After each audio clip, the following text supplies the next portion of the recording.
čas nezastavíš, i kdyby si chtěl, stále čekáš, ale čas utíká furt stejným tempem. A i když si myslíš, že něco rychle utíká, ale ve skutečnosti je furt všechno stejně pomalé. Každá minuta a každá hodina, každá minuta a hodina je cena. Každou sekundu se tu můžeš mnozit narobit. Ráno jdeš do práce, ale vrátit se nemusíš. Je velmi drahá, každá minuta je drahá. Nikdy nevíš, co se může stát. Každou chvíli, tak dojdi k cíli a žij svůj život, jak můžeš, protože život máš jen jeden, který nahradit nejde. Hodiny klikají, ptáci venku zpívají a děti si hrajou, zvířata běhají a pak stop, svět si zastavil a slyšíš jen.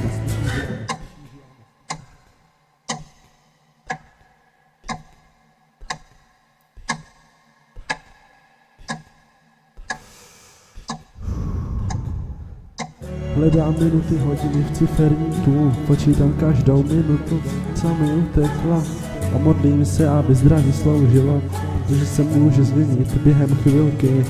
Užívej si s rodinou, užívej si s kamarády, buď rád za to, co máš a jak žiješ, protože někteří nemají to, co ty. Máš si věci, buď hodný na okolí a čas bude utíkat a také budeš stárnout a za desítky let nebudeš moct dělat věci, co si dělal v dětství. Tím pádem využij toho, že jsi dítě nebo velký chlap a neboj se překonat strach a splň si přání, dokud můžeš. Čas utíká, svoje roky počítáš, každý rok si víc a víc starší a šedé vlasy značí tvoje nemilé stáří. Zdraví dosluhuje a nevíš, co s tím, jelikož to takhle bývá, ani to nezměníš. Celý svůj život jsi užíval s kamarády a se svou rodinou a jsi na sebe pyšný a jsi rád, že jsi takhle rozhodl a že si všechno hezky prožil.